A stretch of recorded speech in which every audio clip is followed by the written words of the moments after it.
नमस्कार बच्चों, कैसे हैं आप सब। बच्चों, आज हम अखबार कविता का अभ्यास कार्य करेंगे। पहला प्रश्न है, सवेरे सवेरे ढेरों खबरें लेकर कौन आ जाता है। सवेरे सवेरे ढेरों खबरें लेकर अखबार, हिंदी में क्या बोलते हैं, समाचार पत्र, आ जाता है।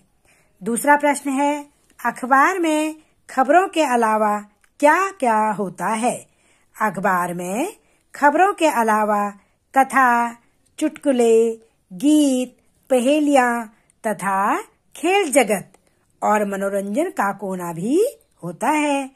अगला प्रश्न है, दादी खबरें किससे सुनती है। दादी अपनी पोती से खबरें सुनती हैं।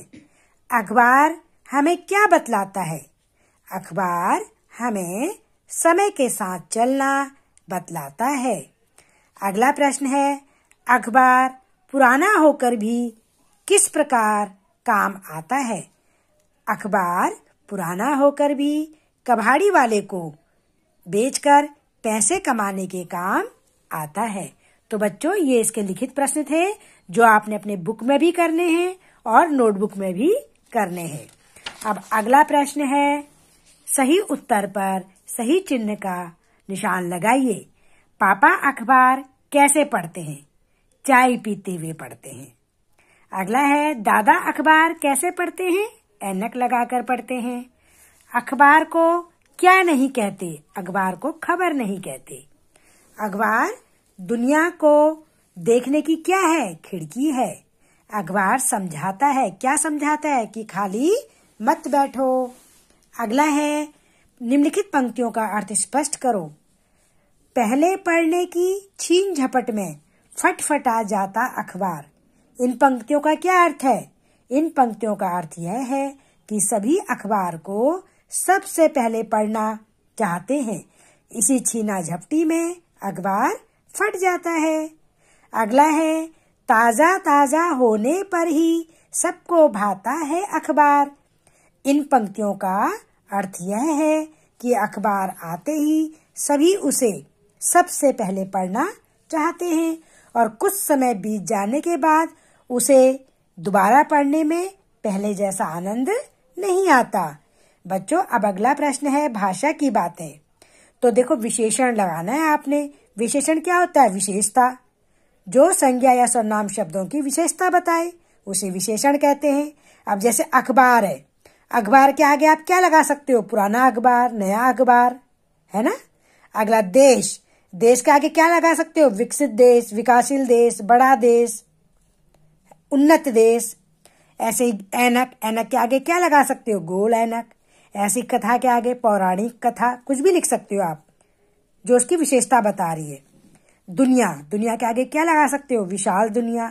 कबाड़ी के आगे क्या लगा सकते हो, गरीब कबाड़ी, मेहनती कबाड़ी। प्रश्न है, निम्नलिखित शब्दों का अंतर स्पष्ट करते हुए वाक्य बनाइए। बच्चों, देश, देश का मतलब होता है अपना राष्ट्र, अपना देश। हम भारत देश के निवासी हैं या हम भारत देश में रहते हैं। अगला प्रश्न, अगला है विदेश। विदेश मतलब दूसरा देश जो होता है, दूसरा राष्ट्र। उच्च शिक्षा प्राप्त करने के लिए कुछ विद्यार्थी विदेश जाते हैं। अगला है कथा, कथा मतलब कहानी। मुझे श्री रामचंद्र जी की कथाएं बहुत पसंद हैं या मुझे श्री रामचरितमानस की कथा अच्छी लगती है। अगला है चुटकुला, चुटकुला मतलब परिहास होता है। मेरे द्वारा सुनाया गया चुटकुला सभी को बहुत पसंद आया। अगला है दिन, दिन का अर्थ होता है दिवस। हमें प्रतिदिन स्नान करना चाहिए। अगला है दोपहर, दोपहर होता है दिन का समय। दोपहर में सूर्य का प्रकाश बहुत तेज होता है।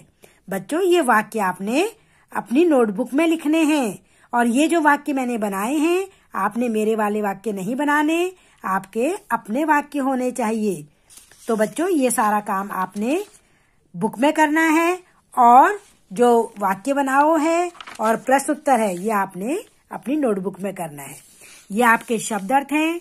खबरें मतलब समाचार, भाता मतलब अच्छा लगता, कबाड़ी मतलब रद्दी का सामान खरीदने वाला, रद्दी खरीदने वाला। संग का मतलब क्या होता है, साथ, और बासी का मतलब पुराना। तो ये शब्द अर्थ हैं शब्द अर्थों को भी आपने अपनी नोटबुक में करना है।